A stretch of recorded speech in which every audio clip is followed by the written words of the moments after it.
राज्यात या क्षणी एकच गदारोळ आहे। एकीकडे अशोक खरात या भोंदूबाबाच्या विकृतीचे फोटो व्हायरल होत आहेत, त्यांच्या नेत्यासोबतचे संबंध समोर येत आहे, सगळं राजकारणातून लपून जात आहे। पण या सगळ्यात अचानक बुधवारी रात्री अशी बातमी आली, सगळ्यांचं कान टवकारले। राज्याच्या मंत्र्याचा एक व्हिडिओ व्हायरल झाला आणि हा व्हिडिओ पाहिल्यानंतर राज्याच्या राजकारणात जोरदार भूकंप उडला आहे। मित्रांनो, आज आपण या व्हिडिओचं सगळं सत्य समजून घेणार आहोत।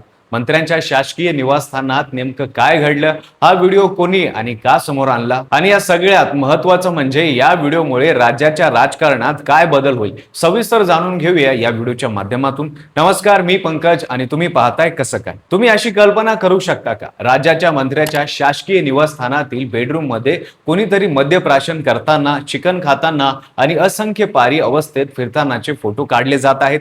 होय मित्रांनो, हेच खरं आहे। जो व्हिडिओ व्हायरल झाला आहे त्यात अन्न व औषध प्रशासन मंत्री नरहरी झिरवाळ यांचं शासकीय निवासस्थान आहे आणि तिथल्या बेडरूम मध्ये एक तृतीयपंथी व्यक्ती झिरवाळ यांच्या सोबत गादीवर बसलेली आहे। शेजारी चिकनचं ताट आहे, दारूची बाटली आहे। व्हिडिओ झिरवाळ रूम मध्ये येतात, त्यानंतर ते तृतीयपंथी व्यक्ती कपडे बदलताना झिरवाळ यांच्या गादीवर झोपताना दिसते।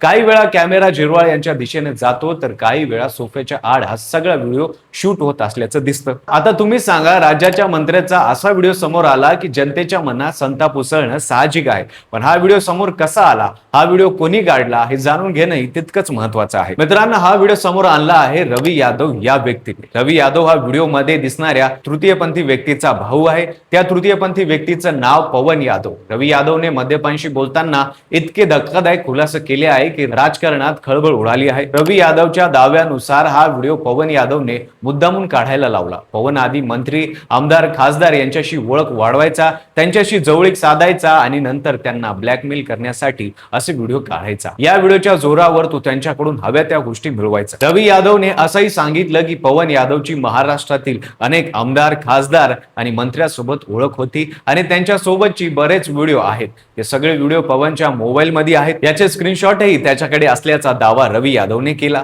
रवी यादव पुढे म्हणाला, पवन यादवने माझ्या बरोबर खोट्या केसेस दाखल केल्या होत्या, 25 लाख रुपयाची मागणी केली होती। माध्यमांमध्ये आलेल्या बातम्यानुसार पवन यादव हा गुन्हेगारी पार्श्वभूमीचा आहे। त्याच्यावर कुरार पोलीस स्टेशन मध्ये खंडकी मागणे, ब्लॅकमेल करणे यासारखे गुन्हे दाखल आहेत। आता प्रश्न असा पडतो की अशा गुन्हेगारी पार्श्वभूमीच्या व्यक्तीचा मंत्रींसोबत इतका जवळचा संबंध कसा? या प्रकरणात आणखी एक मोठा धक्का समोर बसलाय। नरहरी झिरवाळ आणि पवन यादव यांचे सार्वजनिक ठिकाणचे फोटोही समोर आले आहेत। एका फोटोत झिरवाळ पवन यादव पुष्पगुच्छ देताना दिसत आहे, तर दुसऱ्या फोटोत त्याचा सत्कार करताना दिसत आहे आणि या फोटोमध्ये आजूबाजूला इतर माणसंही आहेत। याचा अर्थ असा की ही ओळख फारशी गुप्त नव्हती। मंत्री झिरवाळ यांचं पवन यादवशी असलेलं नातं उघड होतं। आता सगळ्यात महत्त्वाचा मुद्दा म्हणजे हा व्हिडिओ व्हायरल होण्याची कुणकुण नरहरी झिरवाळ यांना आधीच लागली होती, कारण बुधवारी रात्री हा व्हिडिओ समोर आला, पण त्याच दिवशी दुपारी झिरवाळ यांनी मुख्यमंत्री देवेंद्र फडणवीस यांची भेट घेतली।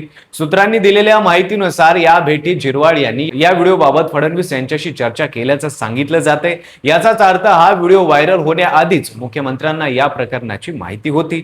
रवी यादवने व्हिडिओचा टायमिंग आणि त्यामागची कारण स्पष्ट सांगताना माध्यमांशी बोलताना सांगितलं की हे व्हिडिओ माझ्या फोनमध्ये रेकॉर्ड झाल्याने माझ्याकडे होते, पण यात मंत्री आणि मोठे माणसं असल्याने मी घाबरत होतो। मला वाटत होतं की हा व्हिडिओ बाहेर आला तर माझ्या जीवाला धोका निर्माण होईल, त्यामुळे हा व्हिडिओ माझ्याकडे आल्यावर लगेच मी सीपी साहेबांना एक पत्र पाठवलं, पण त्यावर काहीच कारवाई झाली नाही। आता मी हा व्हिडिओ समोर आल्यानंतर मला धमक्या येत आहेत। पवन यादव सोबतच मंत्री आणि आमदारच्या ऑफिस मधूनही मला धमक्या येत आहेत। रवी यादव पुढे म्हणाला, पवन यादव तृतीयपंथी असल्याचा फायदा घेतो, त्याची राजकीय कनेक्शन्स आहेत, तो मंत्रालयाचा आय कार्ड दाखवतो, मंत्री, बिझनेसमॅन यांचे आक्षेपार्ह अवस्थेचे फोटो काढतो आणि त्यांना ब्लॅकमेल करतो, त्यांच्याकडून फेवर्स घेतो। मी इतर आमदार आणि मंत्र्यांना सतर्क राहण्याची विनंती करतो। हा व्हिडिओ समोर आल्यानंतर नरहरी झिरवाळ यांच्यावर टीकेची झोळ उठली आहे। विरोधकांनी त्यांच्यावर जोरदार हल्ला चढवला आहे। काँग्रेसचे प्रदेश अध्यक्ष हर्षवर्धन सपकाळ यांनी एक्सवर पोस्ट करत म्हटले आहे की हे जबाबदारी लोकप्रतिनिधी ज्यांच्यावर जनतेचा विश्वास आणि करदात्यांचा पैशाची जबाबदारी आहे, त्यांच्याकडून अशा प्रकारचं अश्लील आणि अनैतिक वर्तन होणं अत्यंत संतापजनक आणि निषेधार्ह आहे। हा प्रकार केवळ व्यक्तिगत मर्यादांचा भंग नाही, तर सार्वजनिक जीवनातही नैतिकतेलाच काळीमा फासणारा आहे। या पार्श्वभूमीवर मुख्यमंत्र्यांनी कोणतीही विलंब न लावता नरहरी झिरवाळ यांची मंत्रिपदावरून तत्काळ हक्कलपट्टी करावी। सामाजिक कार्यकर्ता अंजली दामिनी यांनी या प्रकरणावर संताप व्यक्त केला आहे। माझं डोकं फिरतंय, हे महाराष्ट्र महाराष्ट्राची संस्कृती आहे का असं विचारत त्यांनी या प्रकरणाचा निषेध केला आहे. मात्र झिरवाळ यांच्या बाजूनी आवाज उठला. या सगळ्या टीकेला राष्ट्रवादी काँग्रेसचे आमदार अमोल मिटकरी यांनी मात्र झिरवाळ यांची बाजू घेतली आहे. त्यांचं म्हणणं वेगळं आहे. मिटकरी म्हणाले, भोंदू बाबा समोर काही लोकांनी जे धार्मिक कनेक्शन उघड होत आहेत ते समोर येता 6-7 महिन्यापूर्वीचा व्हिडिओ ठेवलेला झिरवाळ साहेबांचा हा व्हिडिओ अचानक का बाहेर आणला. त्यांच्या ऑफिसमध्ये एसीबीचा ट्रॅप लावणे आणि नंतर हा 7 महिन्यापूर्वीचा व्हिडिओ काढून मीडियाला सोपवणे हे सरळ माणसांना बदनाम करण्यासाठी हे सगळं केलं जाते. अशोक खरात प्रकरण आणि त्यातले राजकीय संबंध उलगडत येत असल्याचं लक्ष विचलित करण्यासाठी हे वंगळ राजकारण केलं जाते का? या सगळ्या प्रकरणानंतर सर्वांचे लक्ष अर्थातच नरहरी झिरवाळ यांच्याकडे लागले आहे. पण हा व्हिडिओ व्हायरल झाल्यापासून ते अद्यापर्यंत मौन बाळगत आहे. त्यांचे दोन्ही मोबाईल फोन स्विच ऑफ येत असल्याचं माध्यमांनी सांगितलं आहे. त्यांच्या कार्यालयाने मात्र अशा कोणत्याही व्हिडिओची कल्पना नसल्याचं आणि झिरवाळ सध्या कोणाशी बोलणार नसल्याची माहिती दिली आहे. मित्रांनो, या संपूर्ण प्रकरणात अनेक प्रश्न उपस्थित झाले आहेत आणि या प्रश्नांची उत्तर महत्वाची आहेत. राज्याच्या मंत्र्यांच्या शासकीय निवासस्थानी बेडरूम मध्ये अशा प्रकारची पार्टी कशी होऊ शकते? सुरक्षा व्यवस्था कुठे होते? गुन्हेगारी पार्श्वभूमी असल्याच्या व्यक्तींना नरहरी झिरवाळ यांनी शासकीय निवासस्थानी प्रवेश कसा दिला?